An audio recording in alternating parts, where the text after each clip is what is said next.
कोहिनूर ही नहीं, इन तमाम नायाब हीरो से भी भारत का है नाता, कीमत इतनी कि एक शहर बस जाए। आज आपको बताते हैं history of Indian diamond. Bharat में कई सारे ऐसे नायाब हीरे एक समय पर मौजूद थे जिनकी कीमत आज की तारीख में अरबों में है। गाहे बगाहे इनका जिक्र होता रहता है। चलिए आज आपको इनके बारे में बताएं। भारत को एक समय पर सोने की चिड़िया कहा जाता था, लेकिन विदेशी आक्रांताओं ने यहां से सब लूट लिया।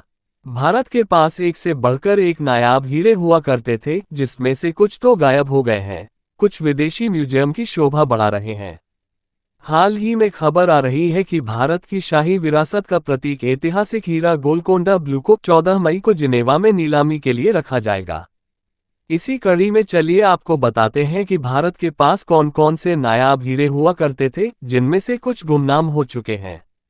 18वीं शताब्दी में दक्षिण अफ्रीका और ब्राजील में हीरो की खानों का पता चलने से पहले तक दुनिया भर में भारत की गोलकुंडा खान से निकले हीरो की धाक हुआ करती थी। गोलकुंडा की खदान से ही दुनिया का सबसे कीमती हीरा कोहिनूर निकला था। इसे 13वीं शताब्दी में निकाला गया था और फिलहाल ये ब्रिटिश क्राउन में लगा हुआ है। दूसरा सबसे बेहतरीन और वजनदार हीरे का नाम है ग्रेट मुगल।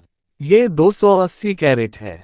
गोलकुंडा की खान से 1650 में जब ये हीरा निकला तो इसका वजन 787 कैरेट था, लेकिन बाद में ये घिसकर 280 कैरेट का हो गया।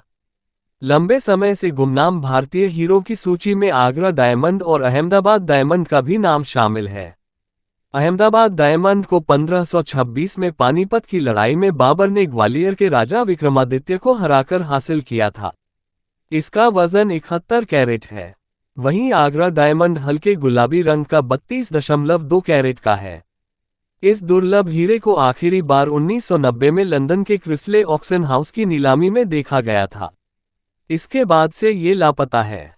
द रिजेंट हीरे की कहानी भी कुछ इसी तरह है कि 1702 के आसपास इसको गोलकुंडा की खदान से निकाला गया था। उस वक्त इसका वजन 410 कैरेट हुआ करता था। अब ये हीरा 140 कैरेट का हो चुका है और पेरिस के लेवोर म्यूजियम में रखा है। ब्रोलिटी ऑफ इंडिया हीरा 90.08 कैरेट का है। यह कोहिनूर से भी पुराना बताया जाता है। 12वीं शताब्दी में फ्रांस की महारानी ने इसको खरीदा था। आज ये यूरोप में कहीं पर है। और लोग हीरे की गुमनामी की दास्तां भी कुछ इसी तरह है कि 18वीं शताब्दी में 200 कैरेट के इस हीरे को फ्रांस के व्यापारी ने मैसूर के एक मंदिर की मूर्ति की आंख से चुराया था।